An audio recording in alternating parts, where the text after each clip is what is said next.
तो रिकैप क्या है कि हम ये समझना चाहते हैं कि नक्षत्र जो हैं वो कैसे काम करते हैं, क्या मतलब है नक्षत्रों का, क्या उनके पीछे बेसलाइनिंग एनर्जी है, और कैसे वो एनर्जी हमें हेल्प करती है to deliver our karma and result from the respective planet जो उनकी प्लेसमेंट है निटल चार्ट में।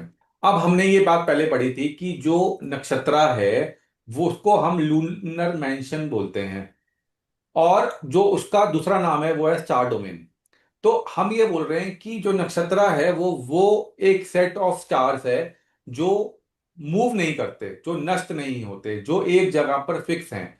अगर मैं राशि की बात करूंगा तो राशि जो है वो आपने अपनी मन मर्जी से बनाई है आसमान में, लेकिन नक्षत्र जो हैं वो एक्चुअली यू कैन सी कि ये वाला सेगमेंट ऑफ द स्टार जिसमें इतने स्टार हैं, इतने स्टारों का समूह है, वो आप आसमान में अपनी आंखों से देख सकते हो।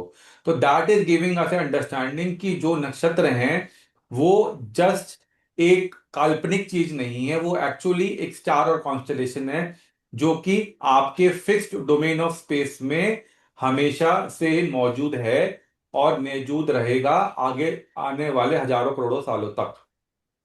तो अगर हम उसको डिफाइन करें as a part of zodiac understanding, तो जोडियक हमारा सर्कल होता है। तो सर्कल के हिसाब से हमने ये बात को समझा कि 360 डिग्री का हमारा जोडियक होता है।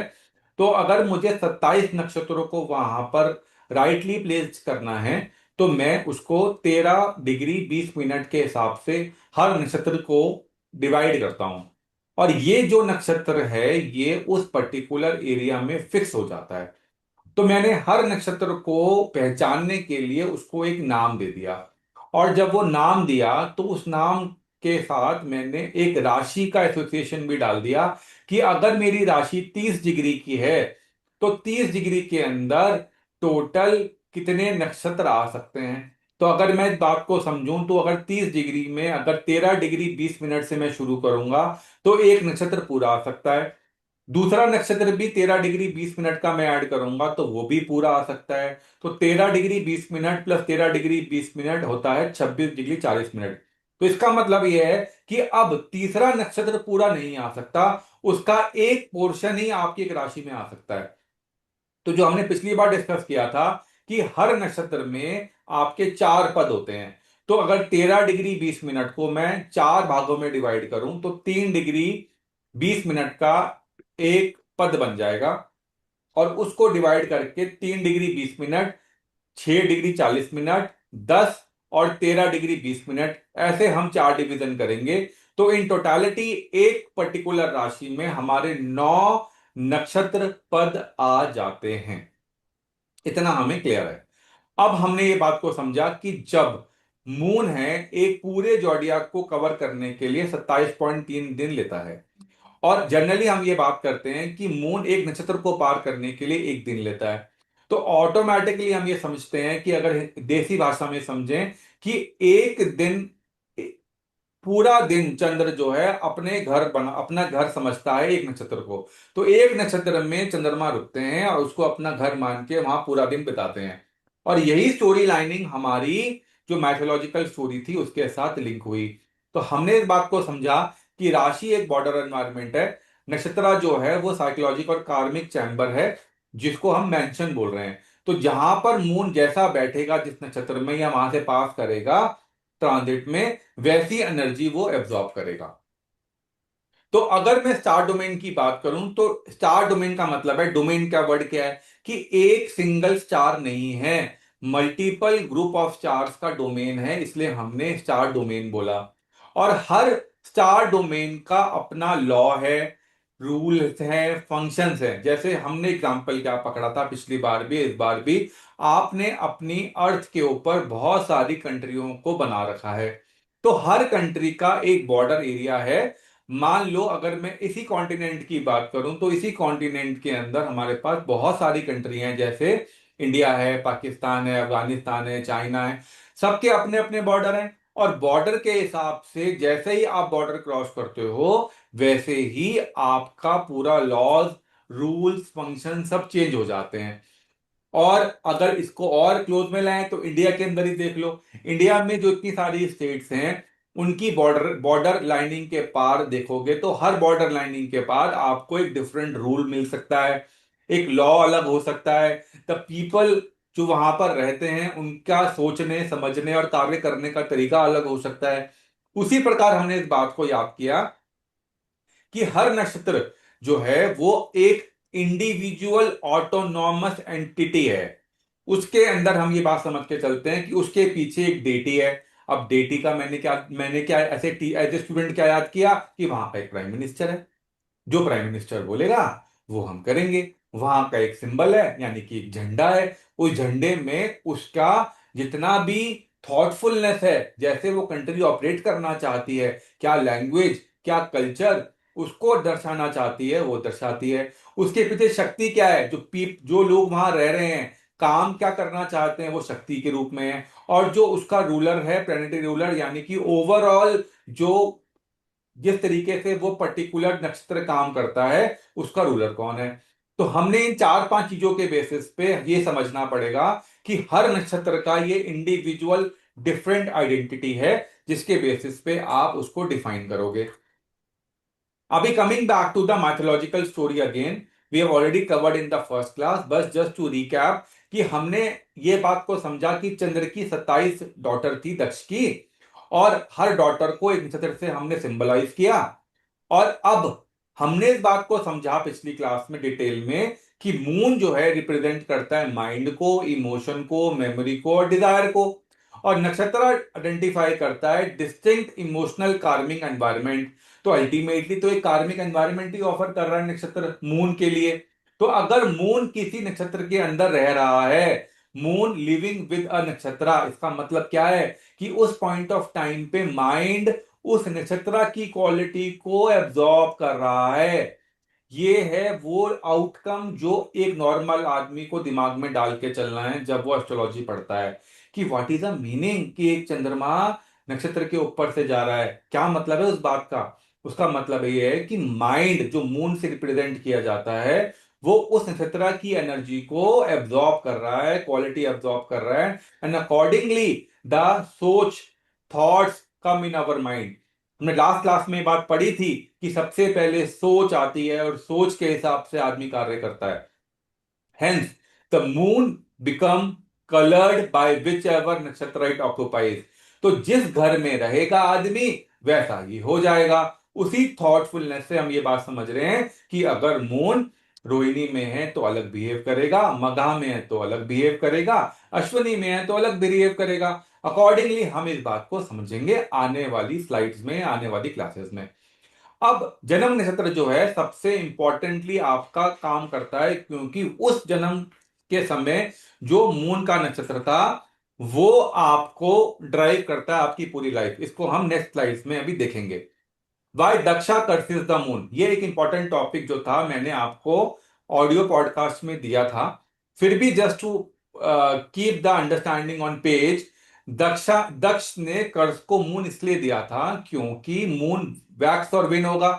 तो उसका मतलब क्या समझा हमने, उसका मतलब ये समझा कि आदमी का मन इमोशनल फ्लक्चुएशन के हिसाब से चलता है। उसका एक जैसा मन का भाव हमेशा नहीं रहता है, यह लिखा हुआ है इम्परमानेंस ऑफ मेंटल स्टेट। इसका मतलब है कि एक समय एक लिमिटेड टाइम में ही एक आदमी एक ही टाइप का मेंटल स्टेट को रख सकता है। हर समय दुखी नहीं रह सकता, हर समय खुश नहीं रह सकता, हर समय एंजाइटी हावी नहीं हो सकती। तो जितने भी माइंड के स्टेट हैं वो रोज के हिसाब से या समय के हिसाब से चेंज होते हैं।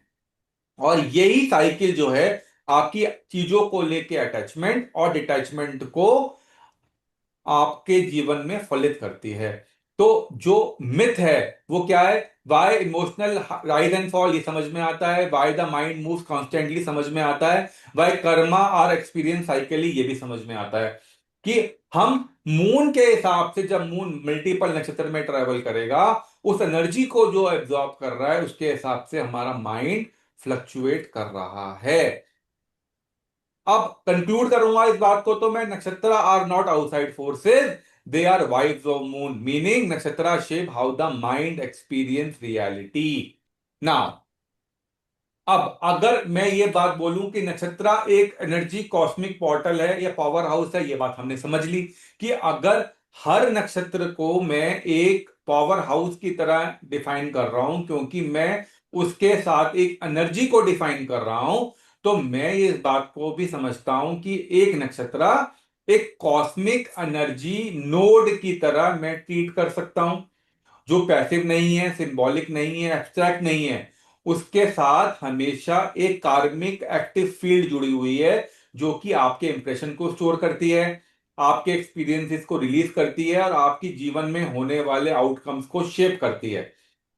That is how a nakshatra plays an very important role while doing the delineation of the chart.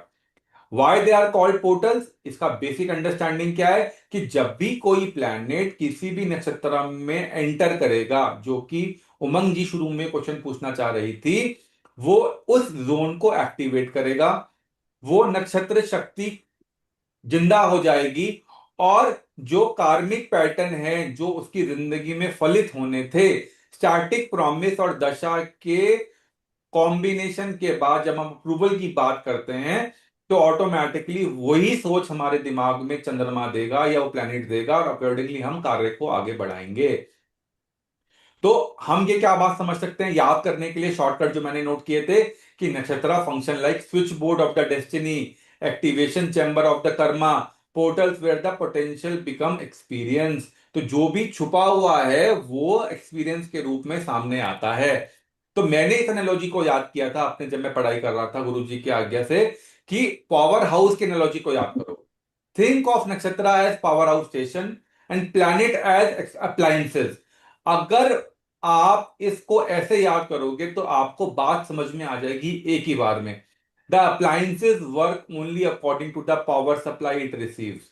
तो जो पावर सप्लाई आप दे रहे हो उस अप्लायंस में, उसके हिसाब से वो पर्टिकुलर अप्लायंस काम करेगा। तो हर अप्लायंस को काम करने के लिए एक अलग वोल्टेज, अलग पावर चाहिए, अकॉर्डिंगली वो अपने हिसाब से, उस हिसाब से बिहेव करता है। तो same planet, different nakshatra, completely different result. That is the understanding we need to build as a part of the basic understanding, कि हम पढ़ क्यों रहे हैं नक्षत्र, इतनी डिटेल में पढ़ना क्यों है, क्योंकि हम ऑलरेडी अपना प्लैनेट का डिटेलिंग पढ़ चुके हैं अपने फाउंडेशन कोर्स में। अब हम ये बात को समझना चाह रहे हैं कि अब वो प्लैनेट की जो एनर्जी है, सिग्निफिकेशंस हैं, अगर वो नक्षत्र के ऊपर से जाएगा तो उनका जो डुअल कॉम्बो है वो कैसे रिफ्लेक्ट करेगा as a part of the result और आउटकम।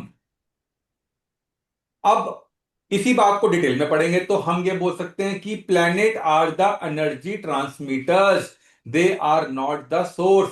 तो नक्षत्र पावर को होल्ड करता है, प्लैनेट पावर को ट्रांसमिट करता है। ये अलग अलग बातें हैं। जो एनर्जी का सोर्स है वो नक्षत्र है, प्लैनेट जब उसके ऊपर से जाता है तो वो उस एनर्जी को एब्जॉर्ब करता है अपने अंदर और हमको देता है, बिकॉज हम हैं फाइनल रिटेल आउटलेट पीपल, जिनको वो एनर्जी की रिक्वायरमेंट है, और सोच, आउटकम, जो भी हमारी जिंदगी में घटना घटित होनी होती है वो उसके हिसाब से होती है, जैसे कि प्लैनेट जिस नक्षत्र के ऊपर से जाएगा। तो क्लियर रोल डिवीजन हमें समझ में आ गई कि nakshatra source of karmic energy, planet is a carrier, activator और ए डिलीवरर। जो भी प्लैनेट किसी नक्षत्र के ऊपर से जा रहा है वो सिर्फ कैरियर की तरह काम कर रहा है। Planet themselves do not create karma, planet कोई कर्मा क्रिएट नहीं कर रहा है। वो कर्मा जो क्रिएट हो रहे हैं वो आपकी नक्षत्र की नक्षत्र शक्ति से उठा रहा है, और वो एक्सप्रेस कर रहा है नेचर के थ्रू, आपको डिलीवर कर रहा है ताकि आपकी लाइफ में इवेंट डिलीवर हो। That is a very very great understanding in terms of understanding the नक्षत्र। जनता ये तो याद कर लेती है कि ये नक्षत्र इसके ऊपर से जाएगा तो क्या होगा, बट ये बात समझ में नहीं आती कि प्लैनेट सिर्फ एक कैरियर है, एक एक्टिवेटर है, अपनी तरफ से वो कुछ भी नहीं दे रहा है। जो एनर्जी नक्षत्र प्रोवाइड करेगा उसको, कार्मिक एनर्जी, वही वो डिलीवर कर सकता है। तो जैसे हम अभी बात करें, कल हम लास्ट टाइम बात करी थी कि जोमेटो में है, मैंने एक हल्दीराम से लड्डू ऑर्डर किए, तो कोरियर बॉय वही डिलीवर कर सकता है जो कि हल्दीराम पैक करके देगा। अपने आप कोरियर बॉय डिसाइड नहीं कर सकता कि वो मुझे जो डिलीवर कर रहा है as a part of the last end mile retailer customer, कि वो क्या देना चाहता है। वो कुछ कुछ भी नहीं दे सकता। जो मुझे हल्दीराम की शॉप पैक करके देगी मेरे लिए, मैं वही वो डिलीवर करेगा as a courier boy. And that is the beauty to understand कि सोर्स ऑफ एनर्जी को डिलीवर करने का काम प्लैनेट करता है, that's it. So how it works practically? When a planet enters a nakshatra, it becomes subject to that nakshatra deity. It gains the nakshatra shakti. It expresses it through its own temperament, its strength and weakness, its timing, dasha and transit. Thus, deity decide what lesson, nakshatra decide what power, and planet decide how and when. मैं समझा पाया अपनी बात? मैंने इस चीज को इतना डिटेल में आपको लिख के दिया है कि इससे ज्यादा नीचे कोई किताब में नहीं है, किसी के नोट्स में नहीं है, किसी के अंडरस्टैंडिंग में नहीं है। ये पूरी की पूरी अंडरस्टैंडिंग एब्सोल्युटली क्लियर हो गई कि हम क्या समझना चाह रहे हैं। हम ये समझना चाह रहे हैं कि नक्षत्र वो है जो कि एनर्जी हाउस है। उसी की इंफॉर्मेशन या एनर्जी को डाउनलोड करने के लिए प्लैनेट जब घूमते हैं यूनिवर्स में, तो जिस नक्षत्र के ऊपर से जाते हैं वहां से वो एनर्जी लेकर डिलीवर करते हैं। सो फार सो गुड। हमने जो लास्ट क्लास में पढ़ा था उसकी हमने 50% रिवीजन कर ली। जो पॉडकास्ट में दिया था उसको भी मैंने रिवाइज करा दिया। अगर किसी ने नहीं सुना हो because of obviously busy schedule, तो फिर भी मैंने अपनी तरफ से एक बार कोशिश करी है कि आपको रिकॉल करा दूं। क्लियर है? No question asked. आगे बढ़ते हैं।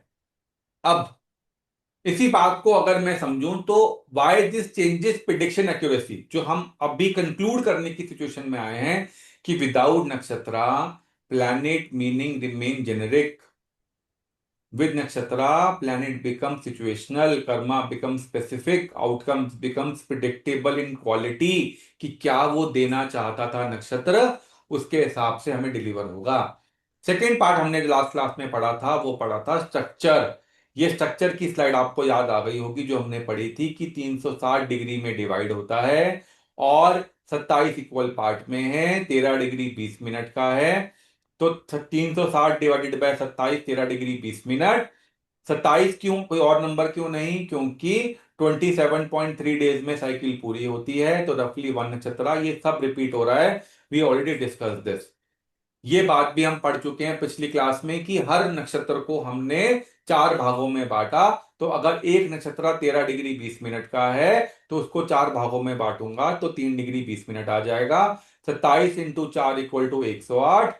तो 108 पदा हो गए, तो हर पद is a seat of Karma, जो हमने पॉडकास्ट में भी आपको बता दिया और समझा दिया। तो अब ये इंपॉर्टेंट स्लाइड है, इसको नोट करा जाए कि जब मैंने क्लासिक को पढ़ के समझा गुरुजनों से, तो उन्होंने ये बताया कि एक छोटा सा एक्सप्रेशन आपने हर पदा के साथ अटैच किया हुआ है। तो जो फर्स्ट पदा है वो इनिशिएशन को दर्शाता है, रॉ इंपल्स को दर्शाता है। सेकंड पदा स्टेबलाइजेशन मटेरियल ग्राउंडिंग को दर्शाता है।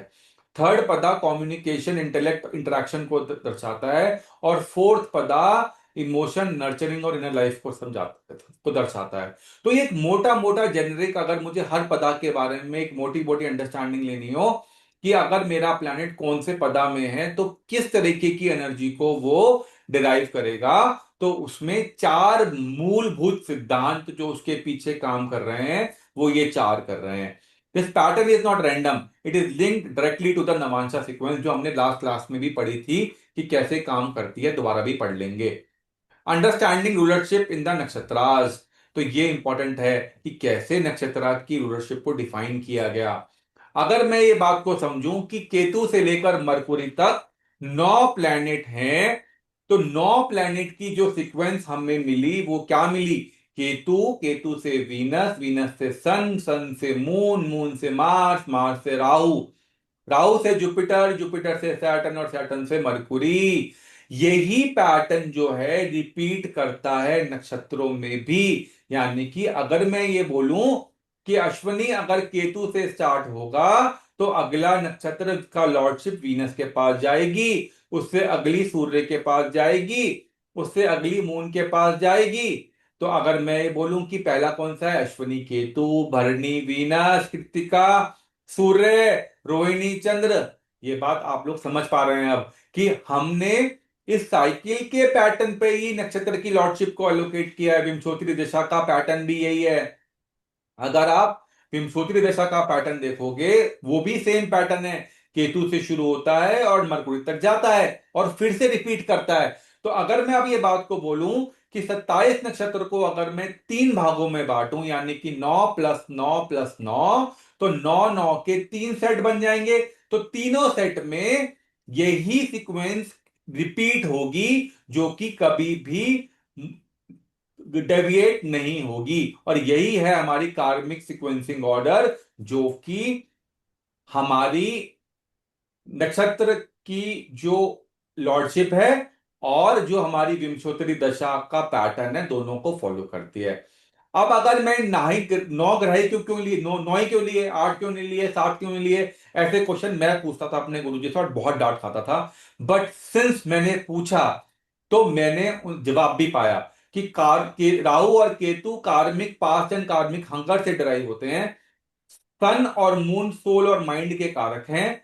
मार्स और वीनस एक्शन और डिजायर के कारक हैं। जुपिटर और सैटर्न विजडम और कॉन्सिक्वेंस के कारक हैं। और मरकुरी इंटेलिजेंस और इंटरप्रिटेशन का कारक है। तो इन सारी चीजों को अगर मैं ध्यान रखूंगा, तो मेरा सारी लाइफ के सारे पैटर्न्स को मैं कैप्चर कर सकता हूं कि मेरी जिंदगी में कोई भी कर्मा अगर हैपन हो रहा है तो उसके एक्सपीरियंस को मैं समझ सकता हूं, उसको समझ के और उसको खत्म करने में मुझे हेल्प मिलती है। Why this sequence repeat 3 times? Because हम ये बोलते हैं कि तीन जो साइकिल बनी, नक्षत्र 1 to 9, 10 से 18 और 19 से 27, ये तीनों के पीछे भी एक पर्टिकुलर पैटर्न है, वो भी रैंडम नहीं है। जो पहले 9 हैं वो रॉ कार्मिक एक्टिवेशन करते हैं, इसको डिटेल में पढ़ेंगे बाद में। ये अभी आप इसको सिर्फ अंडरलाइन टॉपिक इंडेक्स की तरह समझो, क्योंकि हमारी शुरुआती क्लासेस हैं, तो आपको धीरे धीरे इसके बारे में ज्ञान और बोध हो जाएगा। सेकंड साइकिल है development and struggle, and third cycle है रेजोल्यूशन, डिटैचमेंट एंड मास्टरी। तो ये तीन ब्रॉड फ्रेमवर्क हैं जो आपको हर साइकिल के साथ अटैच करते हैं। बिकॉज ये क्वेश्चन बड़े जनरली आ सकता है कि केतु अगर अश्विनी का भी है, मगा का भी है, मूला का भी है, तो तीनों में डिफरेंस क्या है। तो डिफरेंस जो है वो अंडरलाइन एनर्जी के हिसाब से जो कार्मिक मैचुरेशन देनी थी उस पर्टिकुलर सेट ऑफ नक्षत्र को, उसके हिसाब से वेरी करेगा। अब इंपॉर्टेंट पॉइंट, जब आप क्लासिक किताब पढ़ोगे तो आपको यह बात समझ में आएगी। हिस्टोरिकली ये बताया गया था कि नक्षत्रों की स्टार्टिंग जो थी वो कृत्तिका से होती थी, फिर आज अश्वनी से क्यों करते हैं। अब जब मैंने ये बात को पूछा और समझा तो मुझे समझ में आया कि अश्वनी के लॉर्ड कौन है, अश्वनी कुमार कौन है, सूर्य के पुत्र। भरणी के लॉर्ड कौन है, यम। यम कौन है, सूर्य के पुत्र। लॉर्ड बोल रहा हूं, गलत बोल रहा हूं, डेटी। जो अश्विनी के डेटी हैं वो हैं अश्विनी कुमार, और जो भरणी के डेटी हैं वो हैं यम। तो दोनों जो हैं पुत्र हैं। और तीसरा जो नक्षत्र है कृतिका, उसके जो डेटी हैं वो हैं सूर्य।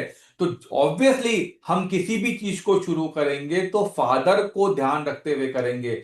इसलिए सूर्य हमारी आत्मा का प्रतीक है, आत्मा कारक है। इसलिए पुराने वैदिक ग्रंथों में अगर आप वेद पढ़ेंगे तो उन वेदों में लिखा हुआ है कि कृतिका इज अ स्टार्टिंग नक्षत्र, नॉट द अश्विनी। इसलिए जो है सूर्य जो purpose, identity, inner fire, conscious देता है, वही हमारी जर्नी ऑफ कर्मा को शुरू करने के लिए जिम्मेदार है, क्योंकि वही हमारी आत्मा का कारक है। कृतिका रूल्ड बाय अग्नि, fire represent awakening, purification, cutting away illusion, ignition of awareness. तो लॉजिकली जो फिलॉसफी बोलती है आई एम सॉरी, जो लॉजिकली जो फिलॉसफी बोलती है कि सबसे पहले आत्मा को जागना है, और जब तक आत्मा नहीं जगेगी आपके कर्म अनफोल्ड नहीं हो सकते। बाद में अश्वनी को आपने पहला मान लिया, क्योंकि आज की डेट में जब आप कोई भी मॉडर्न ऑथर की बुक पढ़ते हो तो आपको यह पता लगता है कि जो सीक्वेंस है वो अश्वनी से स्टार्ट हो रही है। अश्वनी से स्टार्ट हो रही है because Ashwini is ruled by Ketu, the planet of past karma, liberation and sudden beginnings. In the latter framework the karmic journey is viewed as a beginning from the past life. लोगों ने यह समझा कि जो भी हमारा प्रारब्ध है वो पिछले जन्मों से जुड़ा हुआ है, इसलिए हम अपनी जिंदगी की शुरुआत प्रारब्ध को लेकर शुरू करते हैं। इसलिए हम केतु और अश्विनी को स्टार्टिंग पॉइंट बनाएंगे, ना कि कृतिका को। तो अब मेरे पास दो मॉडल आ गए, एक कृतिका फर्स्ट और एक अश्विनी फर्स्ट। तो अगर मुझे आत्मिक लेवल पे अंडरस्टैंडिंग लेनी है तो मैं कृतिका को लेके चलूंगा एज ए फर्स्ट नक्षत्र।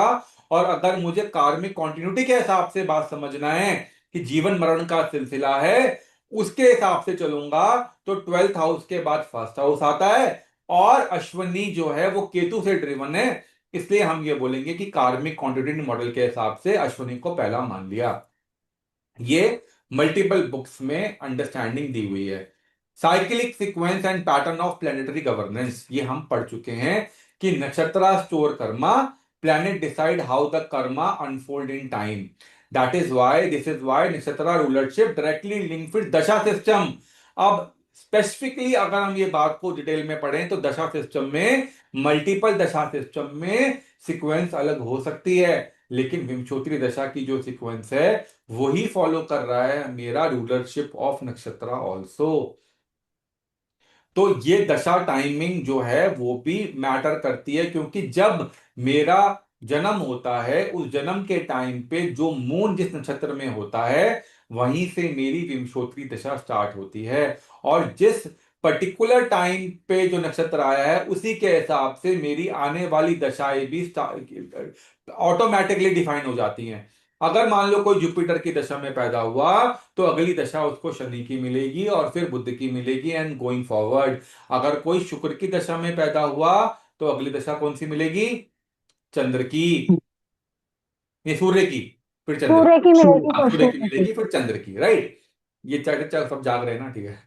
ठीक है, तो नक्षत्र, what kind of Karma exist, ये है पहला point. What kind of Karma exist, deity क्या बताता है? What lesson must be learned. शक्ति क्या बताती है? What power is available. Ruling planet क्या बताता है? How fast, how intense and what form the Karma manifest. तो नक्षत्र design the Karma, the planet governs a delivery schedule. तो ये एक मोटी मोटी डेफिनेशन जो मैंने किताबों में पढ़ी, क्लासिक्स में मैंने आपके सामने पेश करी है। इसको जब हम डिटेल में पढ़ेंगे, जो मैंने आपको पॉडकास्ट के अंदर एक फोल्डर में सारे 27 नक्षत्रों का ये चारों चीजें दी हैं, आप जब उसको पढ़ेंगे तो आप डिफरेंशिएट कर पाएंगे। अगली क्लास में हम उसको भी एक बार पढ़ लेंगे या समझ लेंगे, क्योंकि अभी हमने उसको डिस्कस नहीं किया था। इसलिए आप जब एक बार गो थ्रू कर लेंगे तो it is easy for you to connect. अब आते हैं सेक्शन 2 पे, वो है सिंबोलिज्म एंड क्लासिफिकेशन फ्रेमवर्क्स।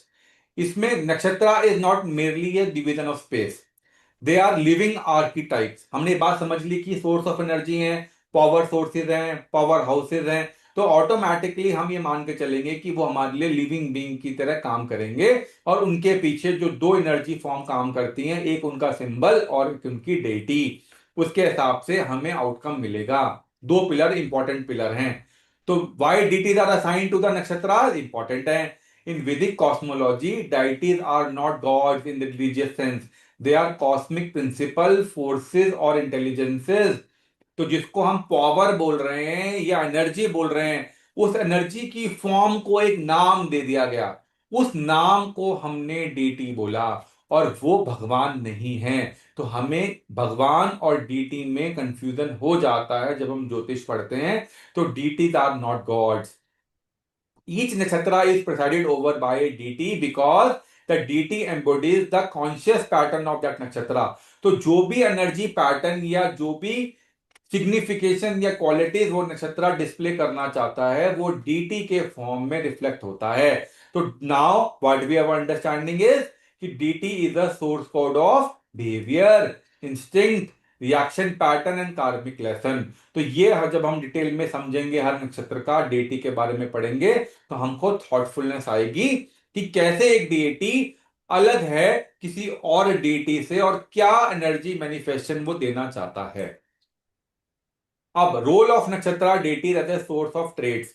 तो every nakshatra trait can be track back to the story, जो जो डेटी की स्टोरी होगी। अब अश्विनी की स्टोरी बहुतों को पता है, सिर्फ अश्विनी की पता है, बहुत सारे अश्विनी कुमार की स्टोरी लोगों ने पढ़ी है, समझी भी है, हम भी पढ़ेंगे। बट मेजरली स्टोरी है हर पर्टिकुलर नक्षत्रा डीटी की जो हमें पढ़नी है, उसके हिसाब से हम उस डीटी की नेचर को, उसके काम करने के तरीके को समझेंगे, और वही तरीका हमको हेल्प करेगा to decode how that energy और हाउ दैट कर्मा और how that nakshatra energy is manifesting for a particular area of life. अब इस बात को समझने के लिए हमने ये बात को और डिटेल में समझाया कि when a planet occupies the nakshatra, the planet borrows the personality of the deity, expresses the result through the archetype. Example, Mars जो है डिफरेंट नक्षत्र में डिफरेंट बिहेव करेगा, और मून डिफरेंट नक्षत्र में बिल्कुल डिफरेंट माइंडसेट या माइंडफुलनेस लेके आएगा। जो भी मून जिस नक्षत्र में बैठेगा वैसे ही आदमी बिहेव करेगा, और मंगल जुपिटर जो भी प्लैनेट है अलग अलग नक्षत्र में अलग अलग बिहेव करेंगे। तो उसके बारे में हम गोइंग फॉरवर्ड पढ़ेंगे। अब एग्जाम्पल लेना था एक, क्योंकि समझ में कैसे आएगा। तो ये एग्जाम्पल हमने लिया अश्विनी कुमार का। तो अश्विनी कुमार के बारे में सब जानते हैं, क्योंकि ज्योतिष पढ़ते समय सबसे पहला नक्षत्र अश्विनी है, तो उसके बारे में दुनिया पढ़ ही लेती है, हमने भी पढ़ लिया। तो अश्विनी कुमार क्या दर्शाते हैं? Healing, agility, youth and innovation. तो who are Ashwini Kumar? They are twin physicians of the gods, son of Surya and Sanjana, ride golden chariots pulled by the horses, appear at dawn। Usha को फॉलो करते हैं मॉर्निंग में, संध्या time में, morning में और evening में। तो they represent what? Beginnings, rapid response, miraculous healing and youthful intelligence. तो ये चार सिग्निफिकेंस या क्वालिटीज हैं जो कि Ashwini Kumar as a deity of Ashwini represent करते हैं। तो जब भी मैं अश्विनी को पढ़ूंगा या प्लैनेट इन अश्विनी पढ़ूंगा, तो मैं इन बातों को ध्यान रख के चलूंगा अपने बैक ऑफ द माइंड कि अश्विनी कुमार कैसे बिहेव करते हैं। अगर मुझे ये पता है कि अश्विनी कुमार कैसे बिहेव करते हैं, तो मेरे लिए कितना आसान हो जाएगा ये समझना कि कैसे वो प्लैनेट उस अश्विनी नक्षत्र में बिहेव करेगा। तो अगर मैं अश्विनी कुमार के बारे में और कुछ जानना चाहता हूं तो समझते हैं। स्टोरी के हिसाब से they are divine physicians. Expression क्या मिला हमको, या हमें सिग्निफिकेशन क्या मिला? हीलिंग के लिए रिस्पॉन्सिबल हैं, मेडिसिन के लिए रिस्पॉन्सिबल हैं, रिकवरी के लिए रिस्पॉन्सिबल हैं। स्विफ्ट चैरियट, फास्ट चैरियट मतलब घोड़ा गाड़ी, जो घोड़ा दौड़ाते हैं उसको चैरियट बोलते हैं। बहुत तेज चलता है इनका चैरियट। वो क्या दर्शाता है? Speed, transport, urgency. दो भाई हैं तो डुअलिटी और अडेप्टेबिलिटी का कंसेप्ट पिक्चर में आएगा जब हम उसको अप्लाई करेंगे। यूथफुल गॉड हैं, हमेशा जवान दिखते हैं, जवान रहते हैं, तो हमेशा फ्रेशनेस और इनोवेशन वाली थीम आती है। अपेयर एट डॉन, डॉन का मतलब क्या है? हर रोज सुबह होती है। सुबह का मतलब क्या है? नई बिगनिंग, अर्ली एक्शन। प्रैंकस्टर्स हैं, यानी कि मजाक करते हैं, यानी कि उनके साथ ह्यूमर और एक्सपेरिमेंटेशन जुड़ा हुआ है। तो this is why Ashwini natives are act fast. अब जो भी अश्विनी द्वारा सिग्निफाइड इंसान है, यानी कि उसका लगन अश्विनी का है, उसका मून अश्विनी में है, या उसकी चलता हुआ जो दशा है उसका लॉर्ड अश्विनी में है, तो हम ये बोलेंगे कि उसका अश्विनी एक्टिवेटेड है, या अश्विनी द्वारा दर्शाए गए उसके जो सिग्निफिकेशंस हैं वो आदमी रिफ्लेक्ट करेगा किसी ना किसी फॉर्म में। तो हमें क्या दिखेगा? जो मोटी मोटी बात हमने समझी, वो आदमी एक्ट फास्ट करेगा, डिसलाइक डिलेज, इनोवेट इंस्टिक्टिवली, हील और फिक्स सिचुएशन क्विकली। अब हमने सिचुएशन डाल दिया, यहां हमने पढ़ा तो था मेडिसिन और हीलिंग, लेकिन हमने इस बात को समझा और प्रैक्टिकल लाइफ एक्सपीरियंस में लेके आए कि हील का मतलब है चीजों को फिक्स करना। तो अश्वनी वाला आदमी चीजों को फिक्स करने में सबसे आगे होता है। अब एग्जाम्पल एग्जाम्पल मैंने तीन लेके बताया, समझाने की कोशिश करी है आपको। पहला है केस वन, हेल्थ। हेल्थ मतलब अश्विनी का मून होगा और लगना रिफ्लेक्टेड होगा, तो बीमारी तो आएगी, लेकिन जल्दी रिकवरी हो जाएगी। जल्दी कहां से आया? क्योंकि अश्विनी है, मून के साथ आदमी मेंटली रिकवरी फास्ट करेगा। कैरियर की बात करूंगा तो अश्विनी में अगर मंगल और बुध हैं, तो इमरजेंसी सर्विसेज में surgeon, paramedics, engineer, transport, logistics ऐसे कार्य आदमी कर सकता है। क्यों कर सकता है? क्योंकि ये मंगल और मरकुरी से ड्राइव प्रोफेशंस हैं। अश्विनी में होने की वजह से जो फास्टनेस है, प्रॉम्प्ट रिस्पॉन्स है, वो यहां पर आ गया। हीलिंग की कैपेसिटी आ गई, थॉटफुलनेस आ गई, वो सब चीजें यहां पर आ गई। लाइफ के इवेंट कैसे होंगे कि कोई अश्विनी के पीरियड में कभी भी कोई नया काम शुरू हो सकता है। आप कोई डिसीजन फास्ट ले सकते हो, यानी कि अगर चंद्रमा अश्विनी में है और कोई भी काम बहुत दिन से पेंडिंग चल रहा था, तो आपका अगर अश्विनी या में कोई प्लेनेट है या कुछ एक्टिवेशन हुआ, तो आप उस चीज को फटाफट डिसीजन लेके क्लोज कर सकते हो। किसी भी चीज का सक्सेस या अर्ली एग्जिट ले सकते हो। तो ये गेस वर्क नहीं है, ये बेसिकली हमने क्या किया, अश्वनी के जो डीटी थे उनको समझ के मैथोलॉजिकल स्टोरी से उनको हमने लॉजिकली एक्सप्रेशन में कन्वर्ट किया। अब ये एक दिन में नहीं आएगा, धीरे धीरे धीरे धीरे जब हम प्लैनेट्स की भाषा को समझ जाएंगे, नक्षत्र की भाषा को समझ जाएंगे, तो हम दोनों को मिक्स कर पाएंगे। ये वही प्रकार है जब आप किचन में खाना बनाने सीखते हो, तो पहले दिन कोई बोलता है कि कितना मसाला डालना है, कितना नमक, कितनी मिर्ची, कितनी हल्दी, कितना प्याज, कितना टमाटर, कितना पानी। तो पहले दिन तो कंफ्यूजन रहती ही है, but over a period of time आपको ये समझ में आ जाता है कि कैसे एक सब्जी को बनाने में कितना पानी लगेगा, कितना नमक डलेगा, अगर 3 लोगों के लिए बनानी है तो कितना समय कितना डालना है, और 10 समय में कितना डालना है। तो अकॉर्डिंगली आप over a period of time चीजों को समझ जाते हो और अप्लाई करना शुरू करते हो। सो फार सो गुड। ब्रेक। समझ में आ रहा है? ये बिल्कुल मैं नीचे लेवल पे आ गया जहां पर आपको थॉट क्लैरिटी आएगी कि कैसे नक्षत्र को पढ़ना है और क्यों पढ़ना है। अब हमें ये लगेगा यार नक्षत्र तो पढ़ना बहुत जरूरी है। अगर मैंने नक्षत्र को ही नहीं पढ़ा तो मैंने तो अल्टीमेटली अंडरलाइन एनर्जी को ही नहीं पढ़ा। जो भी अब तक मैं ऊपर ऊपर झूल रहा था कि ये इस हाउस में बैठा है, उस राशि में बैठा है, तो वहां से तो मेरा आउटकम आने की पॉसिबिलिटी बहुत ही लिमिटेड थी। और बात है हाँ, क्योंकि जितना भी पुराना ज्योतिष था वो सारा का सारा ज्योतिष तो नक्षत्र बेस्ड था। अगर आप महाभारत पढ़ोगे तो कर्ण से जब पूछा गया कि अब क्या करा, आज मेरा आखिरी दिन है, क्यों?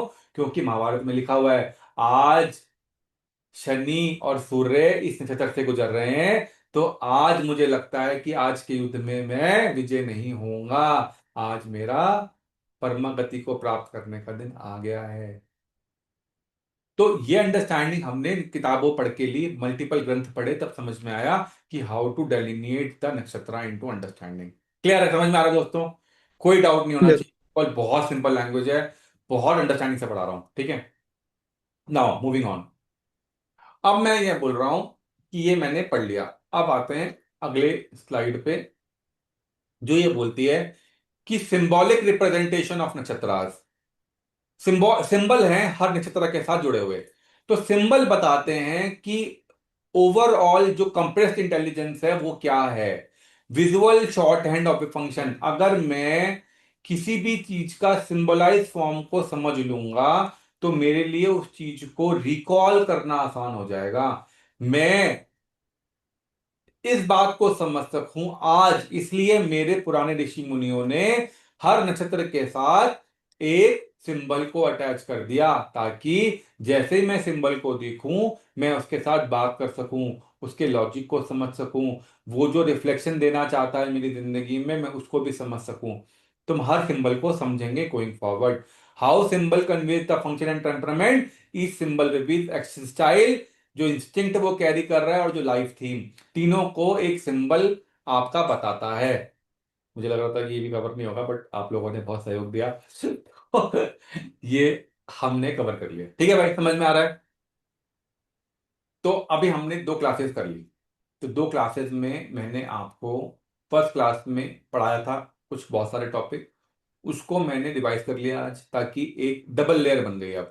अब डबल लेयर के बाद मैंने आपको होमवर्क दिया। होमवर्क क्या दिया?